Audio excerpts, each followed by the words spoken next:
Hello guys, നമ്മളിന്ന് മലപ്പുറം വരെ പോവാട്ടോ. മലപ്പുറത്ത് വെച്ച് നമുക്കൊരു കല്യാണം ഉണ്ടേ. കല്യാണം കൂടാൻ പോവാം. നമ്മളിന്ന് നേരെ പോണത് കോഴിക്കോടാട്ടോ. ഇന്ന് കോഴിക്കോട് സ്റ്റേ ചെയ്തിട്ട് നാളെ അവിടെ നിന്നാട്ടോ മലപ്പുറത്തോട്ട് പോണത്. അപ്പോൾ നമുക്കിന്ന് കോഴിക്കോടത്തെ കുറച്ച് വിശേഷങ്ങളൊക്കെ കണ്ടാലോ.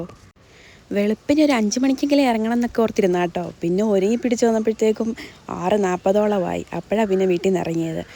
എറണാകുളം എത്തിയപ്പോൾ ഒരു കാലിച്ചായൊക്കെ കുടിച്ചേട്ടോ. അതൊന്നും വീഡിയോ എടുക്കാൻ പറ്റിയില്ല. കോഴിക്കോട് മടവൂർ പള്ളിയിൽ മക്കൾക്ക് നേർച്ചയുണ്ട് കേട്ടോ. ആദ്യം നമ്മൾ പള്ളിയിലോട്ടാണ് പോണത്. നമ്മൾ 2 വണ്ടിയിലാട്ടോ പോണത്. മലപ്പുറം കോഴിക്കോട് NH-66 കൂടെ കേട്ടോ നമ്മളിപ്പോൾ ഈ പോയിക്കൊണ്ടിരിക്കുന്നത്. റോഡൊക്കെ നല്ല സെറ്റായി അടിപൊളിയാട്ടോ പോവാൻ. അങ്ങനെ നമ്മൾ നേരെ മടവൂർ പള്ളിയിലെത്തി കേട്ടോ. അവിടെ ചെന്നപ്പോഴേ നല്ല കിടിലം വ്യൂ ആയിരുന്നു. കണ്ടപ്പം വിടാൻ തോന്നില്ല കേട്ടോ, നല്ല അടിപൊളി വ്യൂ. പള്ളിയിലെ നേർച്ചയും കാര്യങ്ങളൊക്കെ കഴിഞ്ഞ് ഇറങ്ങുന്ന വഴി കണ്ടതാണ് കേട്ടോ ഒരു ക്യൂട്ട് ടോയ്. അങ്ങനെ പിന്നെ മോനത് വാങ്ങിയതാട്ടോ. ഇളയൊക്കെ അതൊക്കെ ഭയങ്കര ഇഷ്ടമാണ്, വെട്ടമൊക്കെ നോക്കിയിരിക്കാൻ. അവിടുന്ന് നേരെ വന്ന് റൂം എടുത്ത് കേട്ടോ. ഇത്ര ഓടി വന്ന് എല്ലാവരും ക്ഷീണിച്ച് പിന്നെ റൂമൊക്കെ എടുത്ത് റെസ്റ്റ് എടുത്ത് പിന്നെ അവിടുന്ന് നേരെ ഫുഡ് കഴിക്കാനാട്ടോ പോയത്. റഹ്മത്ത് ഹോട്ടലിലോട്ടാട്ടോ ഫുഡ് കഴിക്കാൻ പോയത്. നല്ല കിഡിലും ബീഫ് ബിരിയാണി ആട്ടോ കഴിച്ചത്.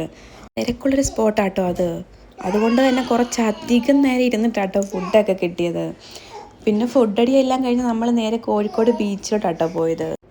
ബാക്കിലുള്ള ബാക്ക്ഗ്രൗണ്ട് മ്യൂസിക് ശ്രദ്ധിക്കണ്ട കേട്ടോ, അതെൻ്റെ മോനാട്ടോ. അപ്പം നമ്മൾ വിഷയത്തിൽ നിന്ന് തെന്നി മറന്നില്ലേ. അവിടുന്ന് പിന്നെ കുറച്ച് നേരം സ്പെൻഡ് ചെയ്ത് കുറച്ചധികം നേരം അവിടെ ഇരുന്ന് കേട്ടോ. ബീച്ചിൽ കുറച്ച് നേരം ഇരുന്ന് കഴിഞ്ഞ് നമ്മൾ നേരെ പിന്നെ റൂമിലോട്ടാട്ടോ പോയത്. പോകുന്ന വഴി ഒരു സർബത്ത് കട കണ്ടേ. നോക്കിയപ്പോൾ അവിടെ അത്യാവശ്യം തിരക്കും കാര്യങ്ങളൊക്കെ ഉണ്ട്. നമ്മളും ഇറങ്ങി കുടിച്ചു കേട്ടോ. എൻ്റെ പൊന്നെ, ഒരു കിടിലൻ സർബത്തായിരുന്നു കേട്ടോ. നല്ല എരിയായിരുന്നു കുടിക്കാൻ. എരിവ് പോലെ തന്നെ നല്ല ടേസ്റ്റും ആയിരുന്നു കേട്ടോ.